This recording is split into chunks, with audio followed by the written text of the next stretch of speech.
afternoon, everyone, and welcome to How Do They Do That Live February edition. This month we are focusing all on Schoology, so we're calling it Schoology Savvy. If you've never done a How They Do That Live before and this is your first time, welcome, you're in for a treat. If you've attended other How They Do That Live sessions, I think you'll be pretty happy with our topics today. We've got quite a variety for you on Schoology.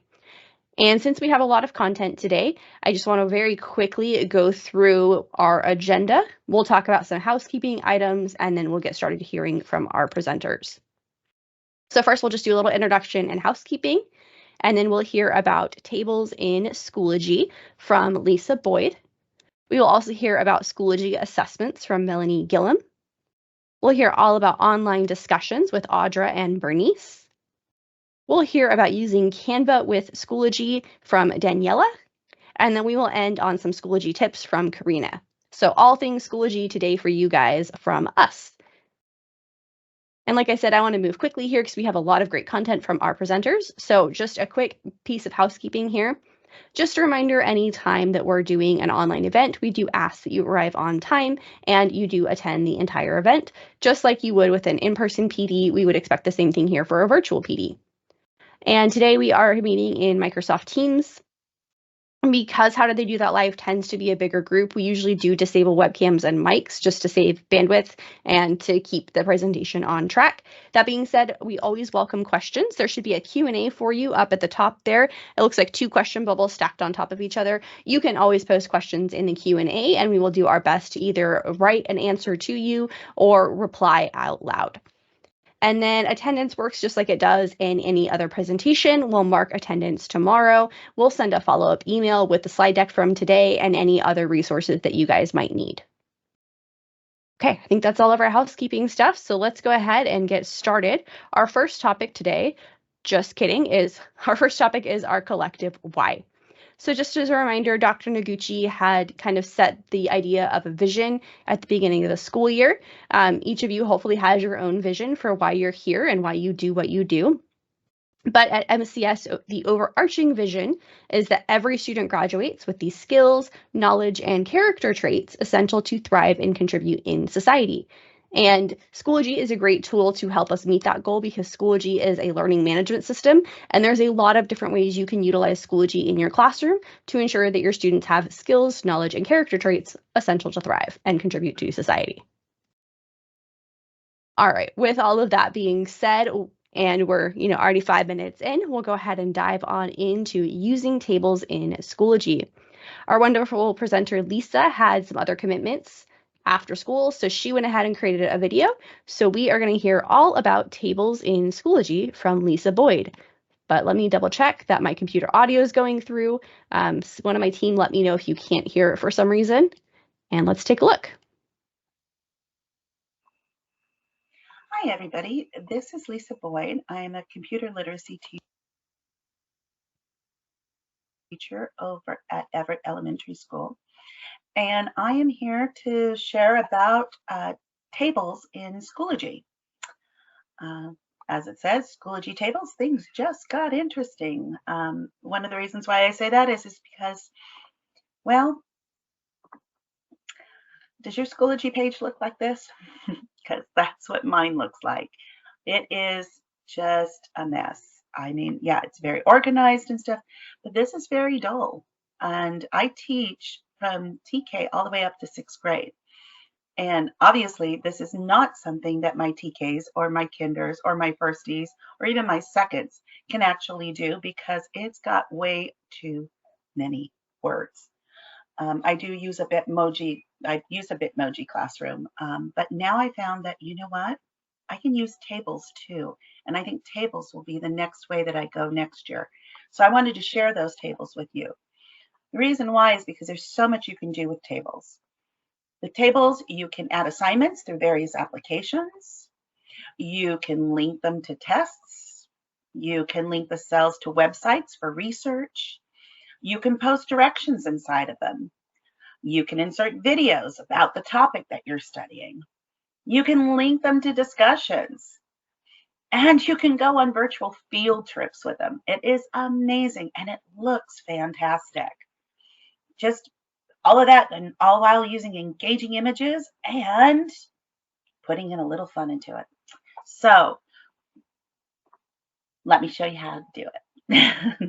Here, I'll go ahead and show you my sandbox. Everybody should have a sandbox, by the way. If you don't have one, you should make one. And do invite fellow teachers that you teach with and stuff as members. See if they'll be part of yours and you can be part of theirs.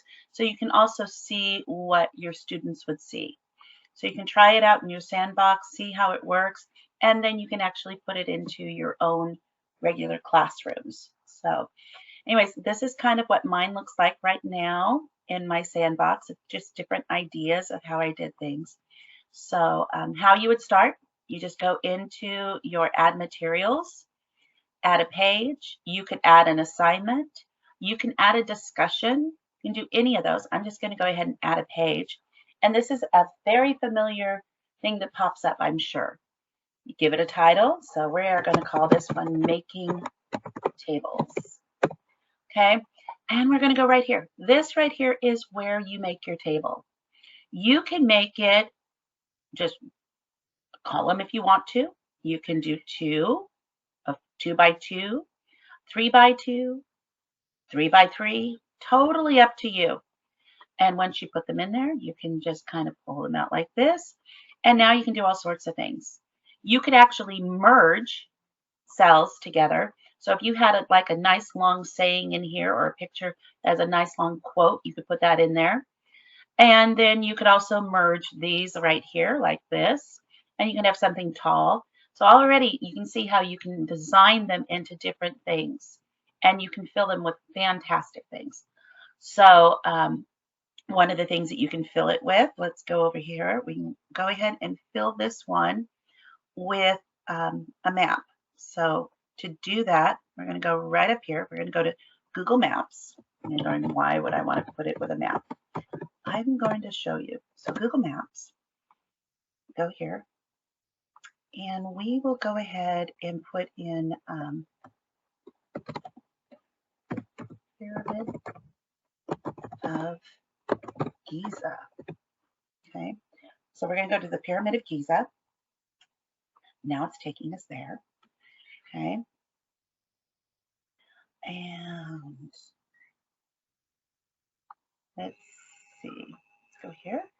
Once we get the view of the Pyramid of Giza's, we can go down, and it's really in here that we want to go.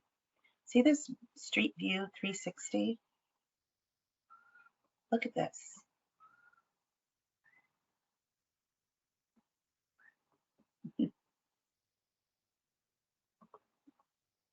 So you can go into any of these. These are all 360s.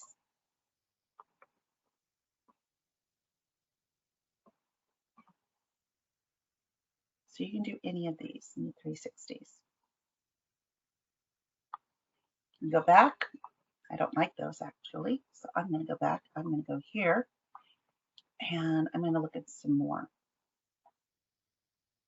Those look better. There we go. Much better. I want to see some real ones. That's what I want to see.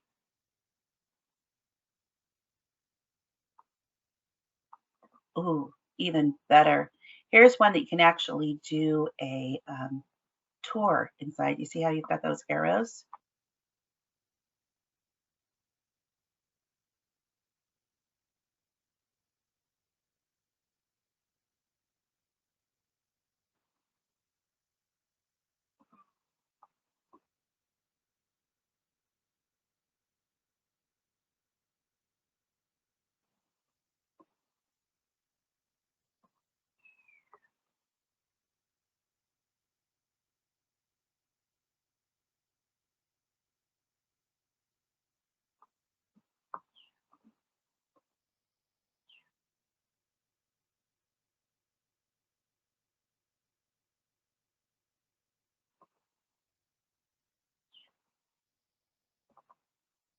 I won't let you go over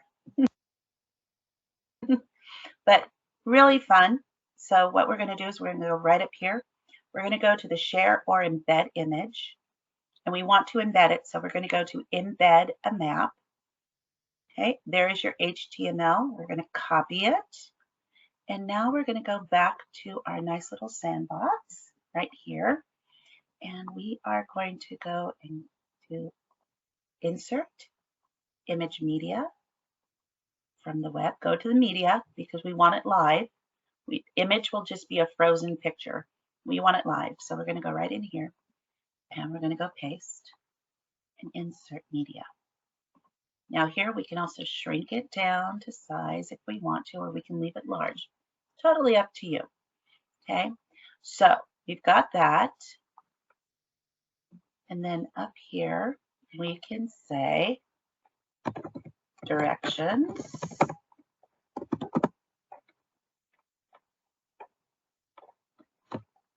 Go on a virtual field trip to the pyramid of Giza. There we go. And that is just something that we've put in there. Here we go, loading it up. Now we'll go down to it, making tables. Oops, let's click here. And there it is. We've got our little field trip right there. So, like I said, you can put anything in here. Got some other ones and you're just like, oh, well, there's not enough there. That's okay. You can edit your page still. You can still go in here and you can fill it with other things. You know, so pictures, you name it. In fact, in here you can put in discussions. Like I said before, you can add ed puzzles, camis, put in Google assignments, all sorts of things. And let me show you on my previous ones all the different things that I put in. Okay, so right here I've put in assignments. I've put in other Google Maps. Go to assignments here. Right here, this is a nice little discussion. They fill in the blank here, and then afterwards, once they fill in this, then they get to see this and answer the next question. All of these are done with tables. So anyways, so that is what I wanted to show you. So what are you going to do with what you know? Ready to try something new? Can't wait to see what you're going to do next. Yes, things just got interesting. So I hope you enjoyed this. And if you have further questions, I'm at boyd@monet.k12.ca.us, and you can come and email me questions that you have.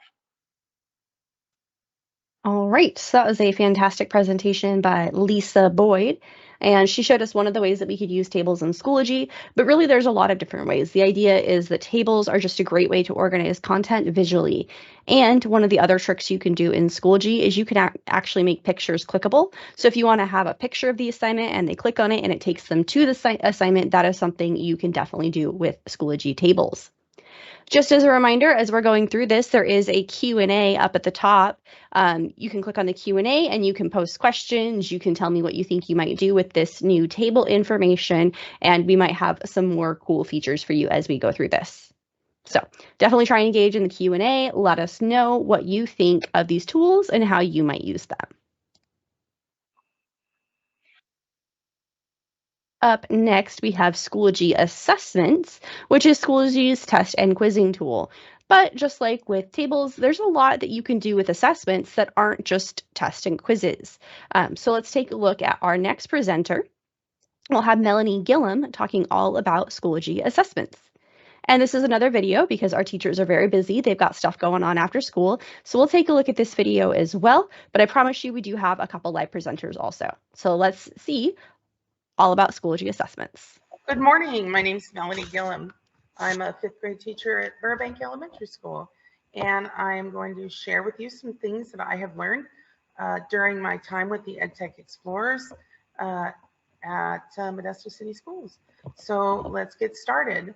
I'm going to look for the place where I want to place my assessment. So I'm going to go ahead and go into my intervention folder in Schoology.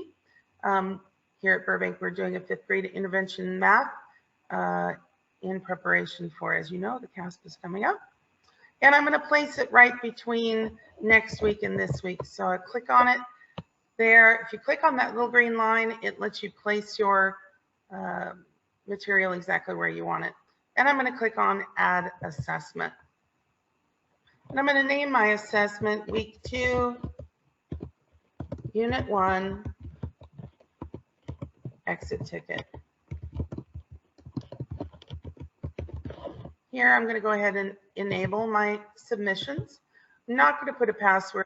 I'm going to give it a category. I've already created one, and it's called 5th grade math intervention. And then I'm going to click on Publish to Students. Because it's green, that means it will be published. I don't want it to publish to them yet. Okay.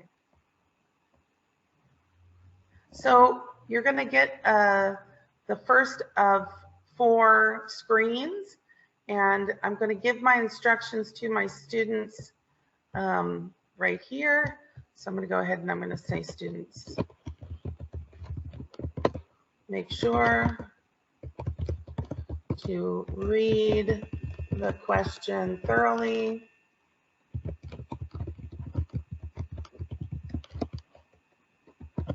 Take your time.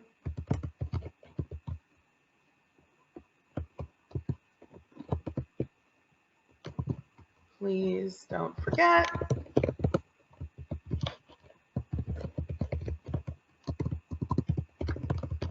to cubes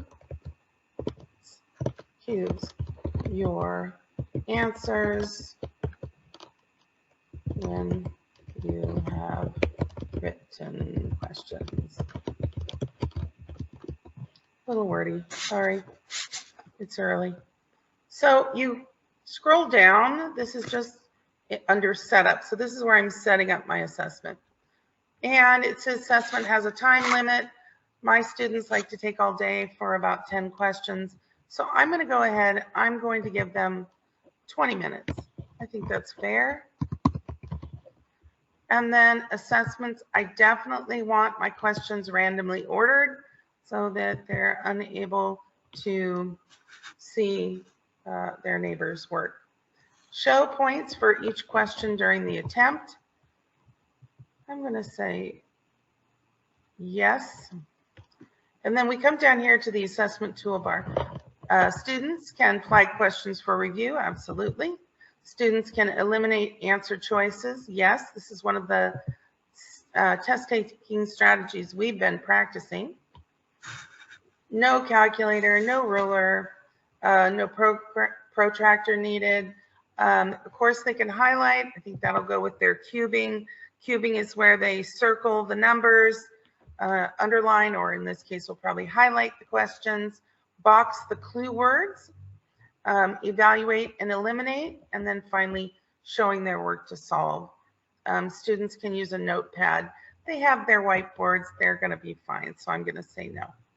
Allow students to view results after an attempt is submitted. Absolutely.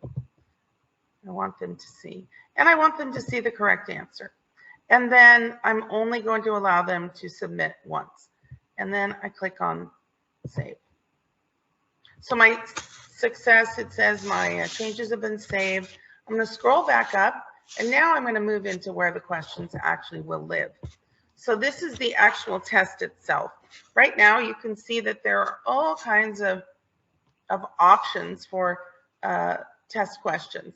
So I can add text. I could actually add from an item bank, but there are multiple choice, true, false, matching, ordering, fill in the blank drop down, fill in the blank drag and drop. I've done that. That's pretty fun.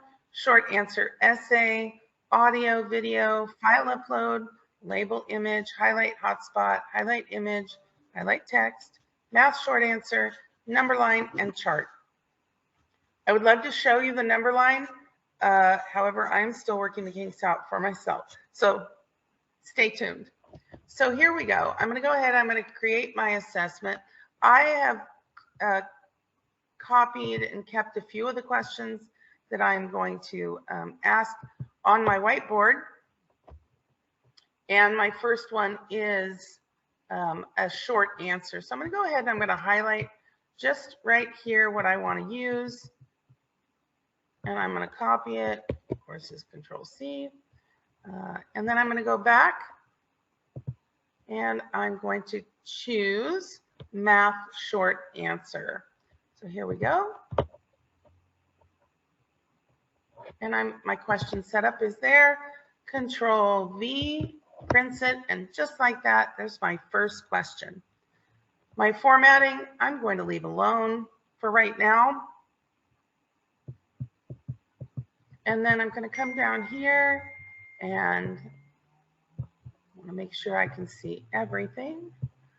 And it says Sabina read the number below as 413. What mistake did she make in reading the number?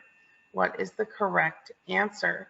So now I'm going to come down here to my answer. Oops. And I want to make sure that I have everything. This is one I'm going to have to grade, so it's not one that I'm going to put an answer in.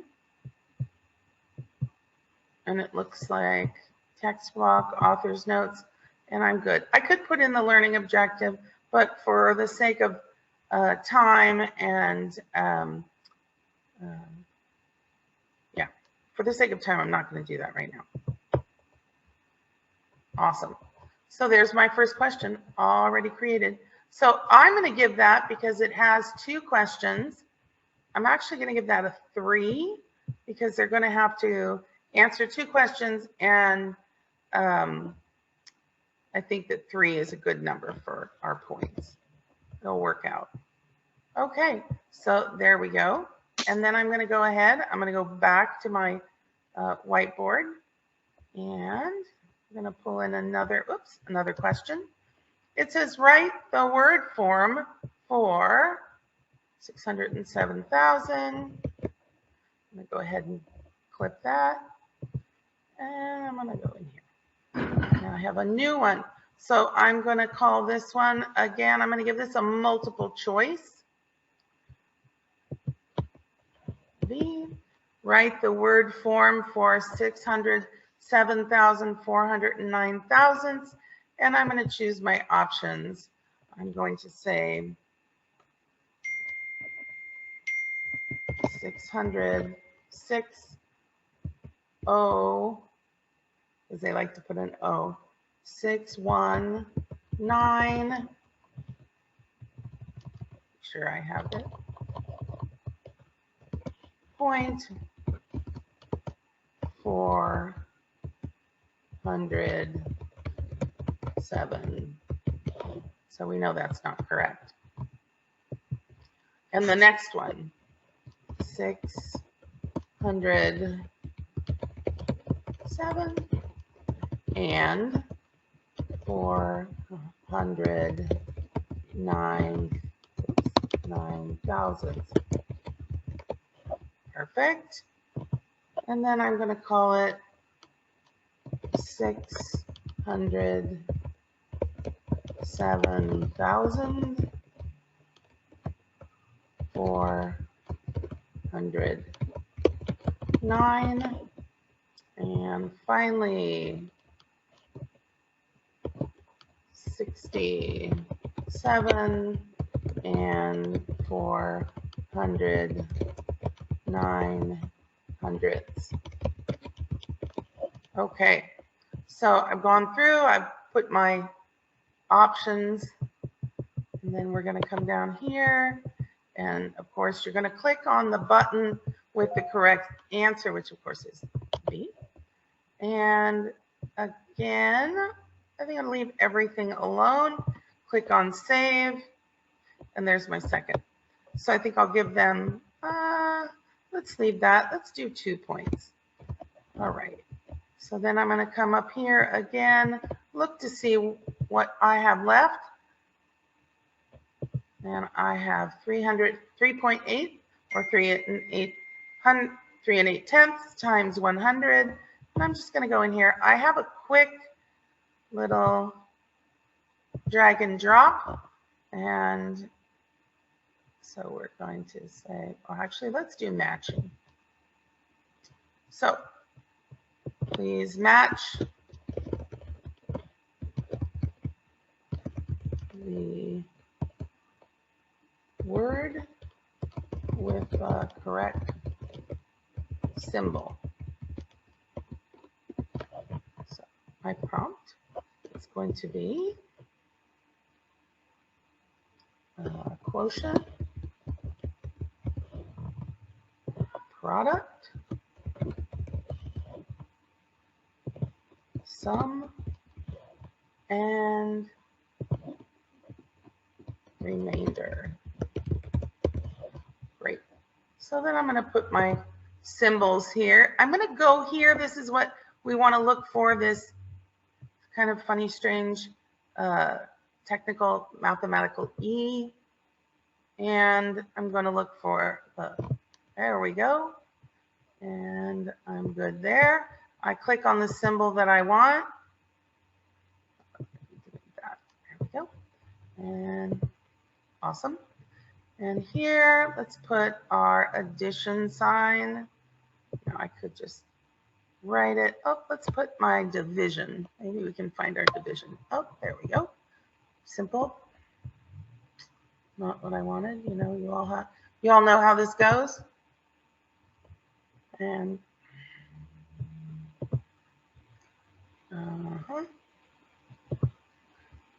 welcome to my world and all your worlds. Okay, so there's my division symbol, my multiplication symbol. Let's go ahead and put my addition, which is right there. And really is much easier than this and the last. We can also do fractions. We can do parentheses, obviously, order of operations for the upper grades, sine, cosine, all that good stuff. There's a lot to play with in here, and it's pretty exciting.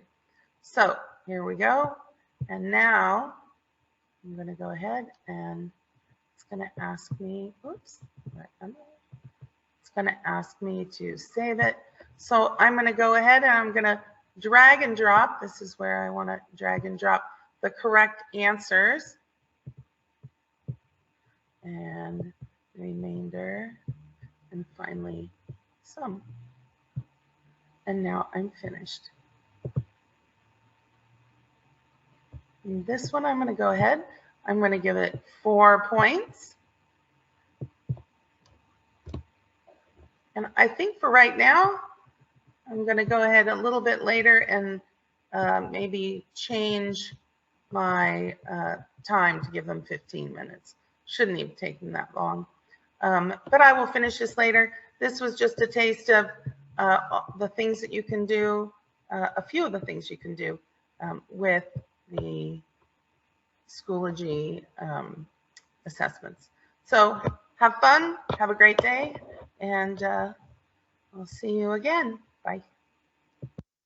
All right, so that was a little bit about Schoology assessments with kind of a focus on math question types there.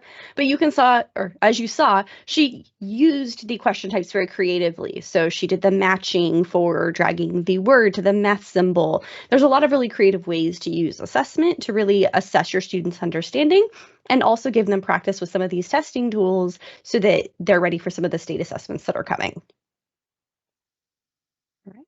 Good morning. My name's Melanie. We're not going to watch that again. Good morning. My name's Melanie. Okay.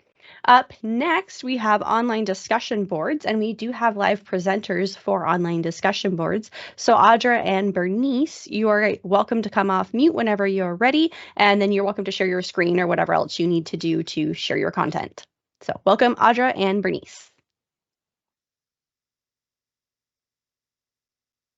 Hi. Oh, there you go. Oh, there you are.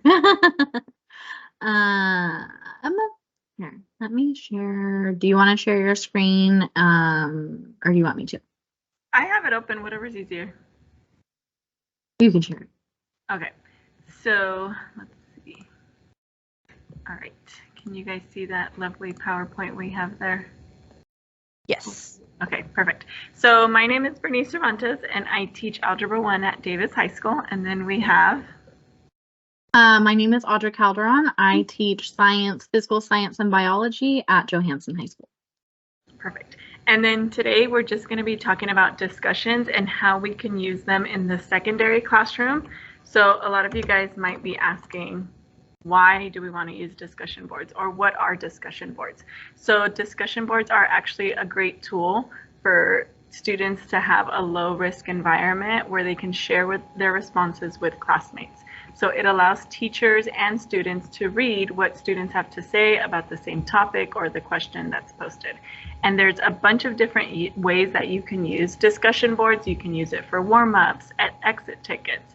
We have some really cool virtual field trips that you can use them for. You can use them for parking lots, like if you want a space where students ask questions, maybe if you're busy, other students can answer that question for them. You can also use it for group work. You can use it for SEL check-ins. There's a bunch of different ways that you can actually use discussion boards. And then if you're really interested in like the Sommer or like the Bloom's taxonomy, you can even look at some different examples here from this table of how discussion boards will fit each one of those levels. So here again, why should we use discussion boards? It's interactive, quiet, shy students have a little bit more confidence to share. You can use discussion board when kids are not physically in the classroom. So maybe if you have an assignment over the weekend and students need help, they can ask each other for help on discussion boards. Students can practice their writing and typing skills, and it prepares students for college courses. I know I always enjoyed doing a discussion and responding to 2 to 3 people. So there you go. So how do we create them, Audra? So this one is actually, I put it all on the presentation instead of showing it live. But step 1, you click on add materials, just like you would add an assessment, adding a page, adding anything else that you would, add puzzles, whatever you're adding. And you're going to add discussion. So next slide. It has the 2 little speech bubbles. So you can add a title and a description. The description is where you're going to be putting in your instructions for your assignment.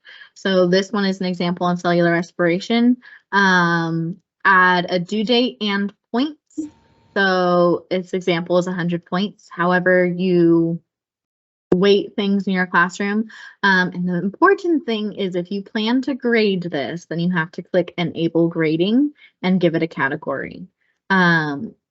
This discussion board is very plain. You'll see some examples later about how it would look if you added videos and other things, but just like Lisa showed us in the tables video, you can embed videos, images, links, other embeds like the Google Maps, and you can actually do some really cool things if you teach science with CK12. There's that. Oh, and then you hit create, sorry. But if you don't want to create your own, it's the beginning, it's the morning, you're like, I have no idea what I'm doing, or I have a sub, I wasn't planning to have a sub. Oh, I can do a discussion. Well, you don't have to create your own discussion. If you go to resources in Schoology and you go to public, then you can choose your file format discussion. You can also add your level, your resource type, your subject, any of that information, and it will give you examples of discussions. And I think at the end, I'll show you guys what that looks like, and I'll share my screen at the end of our presentation. There are some settings down if you scroll to the bottom, just like with assessments, you can change the scale or rubric from numeric to A, B, C, D, whatever all those scales are. And I believe Bernice will show you how to use a rubric. You can individually assign these. So if you want your higher level kids to do one discussion and your lower level kids to do another, or you want like by table groups. They're not talking in class. You can do it this way to choose what students you want to see it, just like you would do with any other assignment. You can lock this discussion to make it so they can't access it after a certain date. And I know you can do this with other assignments as well, but you can set it to be unlocked so students can still access it. Lock on a date. So if you're one of the teachers who's like, I will accept late work until the last day of the quarter, then you just set lock on the last day of the quarter and the time, and you don't have to worry about it. Or you can lock now. So if you're like, ooh, I meant to lock this on Friday and it's Saturday morning, don't worry about it. You can just hit lock and nobody will be able to add or edit posts after that. Publish to students, just like the last presenter said, if it's the green bubble, then students are able to see it. And this other one, if you are worried about students, well, what if they just read what other people say and they copy and paste it? You can require members to make a post before viewing. So when a student is colored like that image there, students must make a post before they can see what other students say. There is a way to make it so that you can preview posts before they post, and I would be happy to share that if anybody was interested in that. But the caveat to that is you have to approve every single post before it is uploaded. So. Perfect. So now I'm going to go ahead and move on to those rubrics on how to grade them. I went ahead and I added some slides. So if you see here, if you're adding your rubric, this would be like your typical page. Just like Audra said, you have to make sure you click that enable grading. So once you have that little check mark for enable grading, you're going to have all of these stuff pop up. So once you can pick your category, then you have all of these stuff here. If you look down here, it says create new. This will give you the option to create a new rubric. If you've already created one, you can pick some from the ones you have already created. I wanted to go ahead and share my screen. Let me see, because I have to stop sharing and then share again. Let's see if it lets me do it. So if I go to my Schoology. So kind of like how we mentioned earlier about a sandbox, if you have your discussion here, and then here we can add a rubric. So let's go to the rubric parts. If I add my discussion, and then I call it whatever I want to call it, and then I click that enable grading, I have these rubrics here. If you want to create a new one, you just click create new. You can call it whatever you want. You can add your titles, you can add your grading scale, you can add as much criteria as you would like. And you could even align it to some learning objectives. Let's say you don't want to do all of that. The really cool thing about Schoology is that if you click up here at the top for resources, you have a bunch of different resources. If you go ahead and you click on public, so now you can search up any resources that you like. So maybe you want to click discussion, and then you're going to change your file format to rubric. So now I'm going to go ahead and filter all of these rubrics for discussion boards. So as you can see here, I already added the first two. I can go ahead and add another one. So let's say you want discussion board with sources. You would click this button. It gets added to your downloads. So now when I go to personal and I go to my downloads, it would be here. Okay, so everything that I've downloaded would be here. So I have my discussion board with sources. So now you can see all of the criteria that somebody else created that you can use. You can modify the points. You can, maybe you don't want timeliness and you can take that one off. You just click the X and then you would save it. So once you have this done, now you can just add it to a course. So whatever course you want to use that rubric for, you just click that course and then you would click add. So it's a really cool way to start with rubrics because you don't even have to create them yourself. You can just pick from some that have already been created.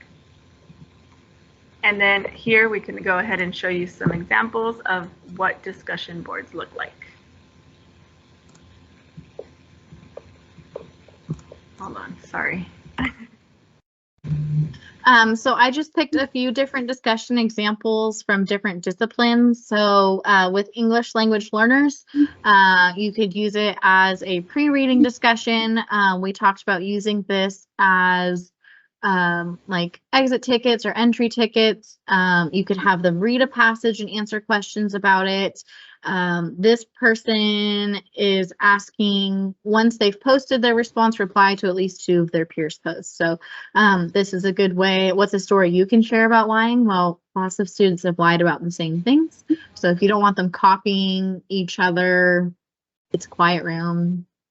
When is that ever true? But if you don't have a very talkative class, like my first period is silent, but when I gave them a discussion about like ethics and biology, they did fantastic about writing their opinions, and they gave me like full on paragraphs, and I was pleasantly surprised with the interaction that I got based on what they talked about. But with ELA, that's with a pre-reading. With math, this person was talking about the unit circle. So they were talking about a game or how they could fit those different pieces together into a puzzle.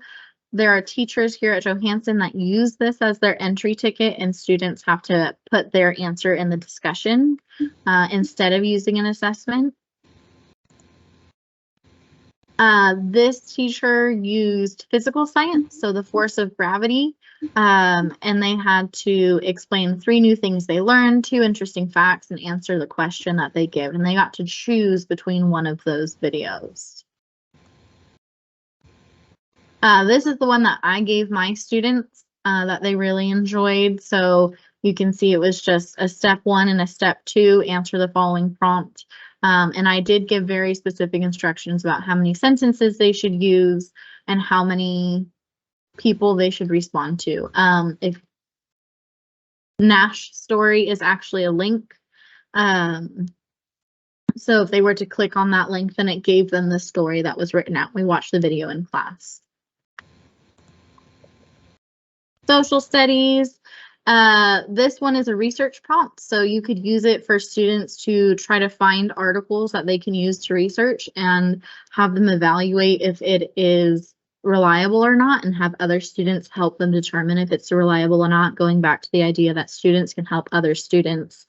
And it doesn't all have to be on the teacher who use discussions like this. And this one is an elective, so we can use it for art pieces. This one is talking about a dress rehearsal. So they were watching a video that was recorded about the dress rehearsal.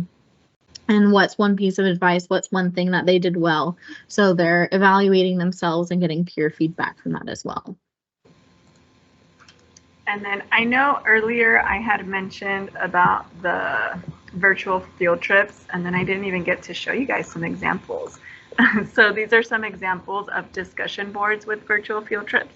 You just add in your Google Maps embeddation, and then it'll show you here.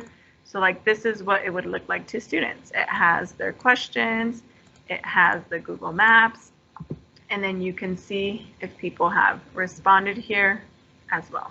So it's pretty cool to see the different ways that you can use the discussion boards, because you can really use them however you'd like. So it's pretty cool. And then that is all we have. If you guys have any questions for us, let us know. That's the nice thing about us live presenting. But you can write it in the chat and we'll go ahead and answer you guys. Alrighty, thank you. Thank you guys. That was a fantastic presentation. Hopefully our audience saw that discussion boards really can be a lot of different things. And really, they actually got 2 tools in one, because you also teased them a little bit about rubrics and showed how great rubrics are. And rubrics are one other thing that has a lot of use across all of Schoology. So definitely, if you guys have thoughts, questions, put that in the Q&A. We do have 2 presenters and we only have 15 minutes. So I do just really quickly want to show you that I will be sending out the slide deck, and Audra and Bernice have linked their slide deck for us. So if you want to go through and take a look at that a little bit closer, you'll be able to do that when I send you the resource. Up next, we have another live presenter for you, and that is Canva with Daniela Hermosillo. And Daniela has also linked her presentation, so you'll be able to review that after her presentation as well. Excuse me. So Daniela, whenever you are ready, you're welcome to share your screen and get started. Okay, great. Let me just play around with this really quickly. If I click on window and it's the open window, you'll be able to see. Oh, here we go. Yeah. All right. Perfect. Yes, we can see your Canva presentation. Okay. Alrighty, everyone. So today I'll be talking about creating a course profile or a banner on Schoology using Canva. A little bit about myself. I'm Daniela Hermosillo. I'm a 5th grade teacher at Franklin Elementary School. I'm in the EdTech Explorers program, and I want to share how to make using Schoology more accessible using Canva. Okay, so what is Canva? Canva is a free-to-use online graphic design tool. You can use it to create social media posts, presentations, posters, videos, logos, and more. Today, we'll use Canva to create a Schoology banner. So this is kind of just what Canva looks like when you log in. Okay, so let's transform our banners. So here is your Schoology page, kind of what it looks like when you open it up. You have a typical pencil and notebook paper, and you can transform that into your very own banner using Canva. So let's take a look at how to do that. Okay, so step one is you'll go onto the MCS app portal and you will look for Canva. You can type it in. When you type it in, it'll pop up as the tech tools. You'll go ahead and click on this one here that says Canva. When you get to Canva, there is a search box. You can kind of look through Canva. There are a lot of different tools, anything from a presentation to, you know, even invitations. So a lot of cool resources there. When you look through Canva search box, you'll click here, and kind of a life hack, you can type Schoology banner, and you'll have a bunch of different banners pop up. Okay, so different options. You have one that will look like this. Potentially, you can scroll through them, you can see a bunch, and then what you go ahead and do after that is you can customize it. So you can change the text, you can change the font. So take a look here. On the left hand side will be a bunch of different tools. So you'll have the design tool, elements, so different elements. I have it up here. You can put a star, an arrow, different types of shapes, graphics. I love the graphics. You can type in up here in the search box, and you can look up different kinds of graphics. If you want a straight arrow, if you want an arrow with a curve in the middle, you can type that in, and it gives you a bunch of different options that you can add in. You don't have to make your own graphics, so that's kind of cool. The text box here, you can click on text and add different text. Now, if you are in there and you see different banners, you can just click on the actual text and it'll modify it for you. You can make it smaller if you like. You can add any sort of uploads. So if you have a specific picture that you want to add in, you can draw in. So you can see these red lines I have here. You can make those on your own. And you can also add different projects. Okay. So if we were with a little bit more time, I'd say let's try to customize it. But these are kind of just the basic tools that you have available to yourself. Okay. Now, what do you do once you have your banner? You'll go ahead and download the banner. So on the top right hand corner, there's a little part that says share. So you'll click on that says share, and it gives you different options. So you can copy the link if you want to share this banner with somebody, or you can slide down to where it says download. You'll click on download. What I've experienced is that if you save it as a JPEG, it looks a little bit better on your Schoology account, but you can play around with that and see what works best for you. So you would click on that, you would go ahead and save it onto your computer. The second step here is on Schoology, you'll click on the course that you want to change your banner for. Okay. Step 3, you'll go ahead and edit your banner, attach the file. Okay. And what it says up here on the top right hand corner of the course, it'll say edit banner. So you'll click on that.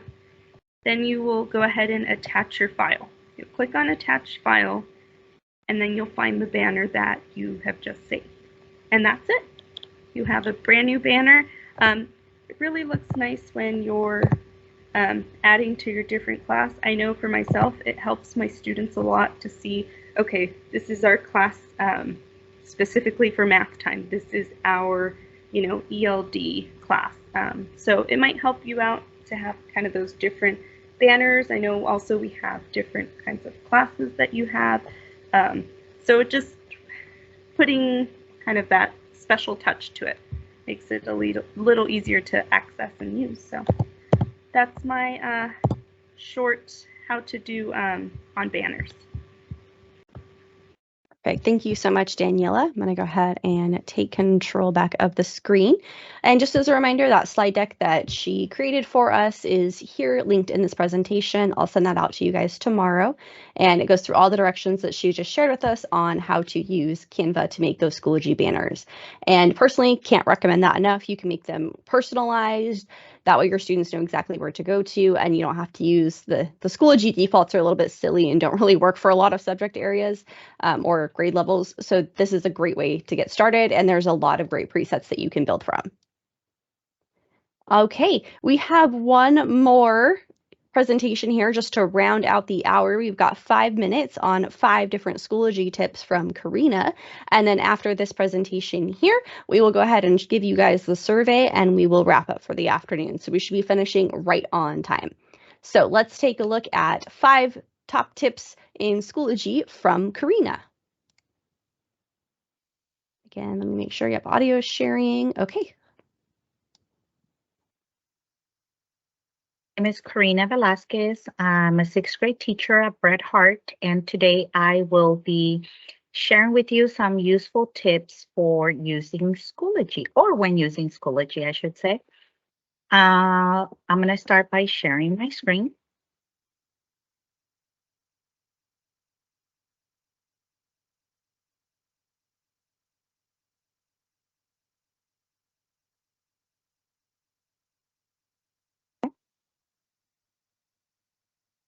And of course, I'm going to log into Schoology.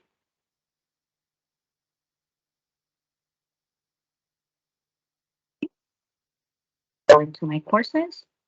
The first tip I'm going to show you is how to change your view.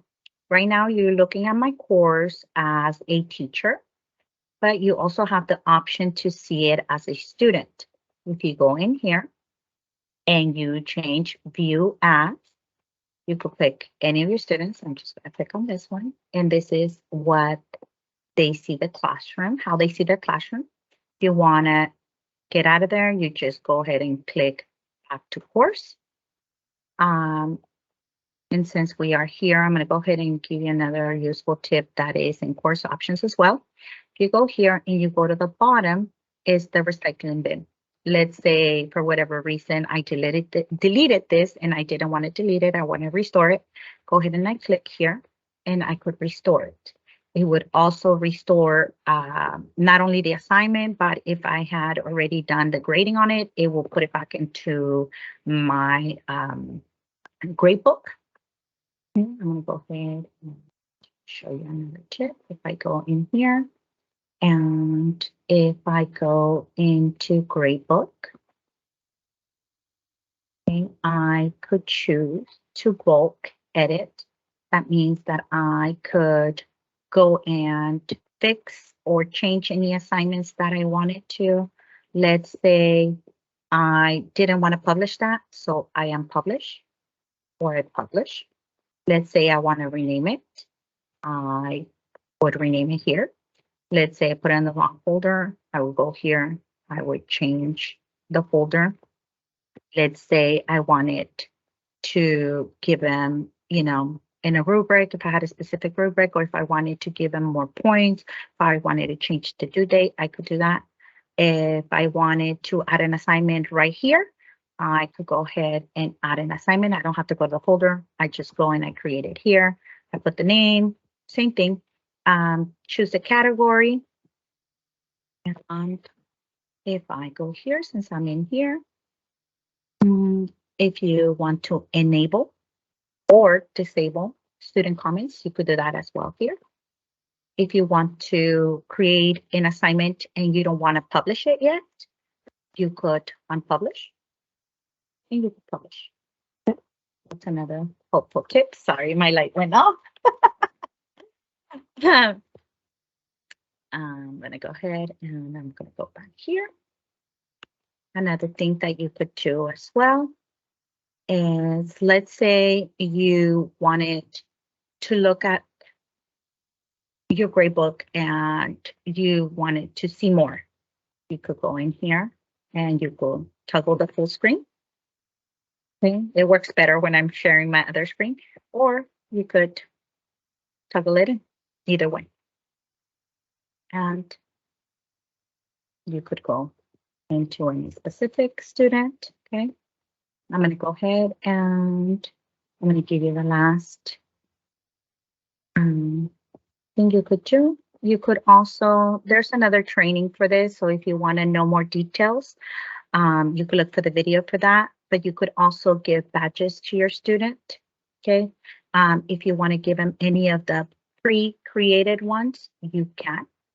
There's also a training on where you could learn how to make your own badges if you wanted to. Okay, so that's another thing that you could do in here as well. I hope that these tips were helpful to you as much as they have been to me. And thank you so much for watching. All right, so that was our final presentation, and you saw lots of different tips on how to use Schoology, including some gradebook tips, some ways to restore items if you accidentally deleted them. You know, a lot of different tips there for you as well. So hopefully between all the different presenters, you've learned a lot about Schoology. And as always, if you would like to learn more, you are more than welcome to reach out to EdTech. We are always happy to help. Let me just jump to my EdTech services slide really quickly. We have our Tech Help Center websites where we have a lot of information on how to do stuff in Schoology. We have our YouTube channel that has lots of videos. And as always, if you want more training, you can reach out to us and we can customize a training for you and or your site or your PLC or your collab or whatever you need. Reach out to us and we will help you. You can scan this slide here to get a copy of this with all of the links. Or you can just reach out to whoever you'd like to at EdTech, and we're happy to help. And with that being said, we're going to go ahead and end here on the survey. I'm going to post the survey in the Q&A for you guys so that you can just click on it right there and take it, or you can scan it on your phone. But we do ask you please fill out the survey. Let us know what you think of how did they do that. Let us know if you found anything helpful, what you plan on implementing in your class. And we will be back in March with another How Did They Do That Live. And one of my favorite things about How Do They Do That Live is it's different teachers every single month that are presenting to you. So you can take it multiple times for credit for the PD initiative. So if you still need hours, sign up for March, sign up for April, sign up for May, and we'll have fresh content for you each time. Once you complete the survey, you are good to sign off for the evening. Thank you so much to all of our presenters for sharing all of their great Schoology knowledge that they have attained through the EdTech Explorers program. And thank you to my team for getting this all coordinated and set up. I hope you all have a great afternoon. Please take a moment to fill out that survey, and we hope to see you at our next How Do They Do That? Thank you, and have a great evening.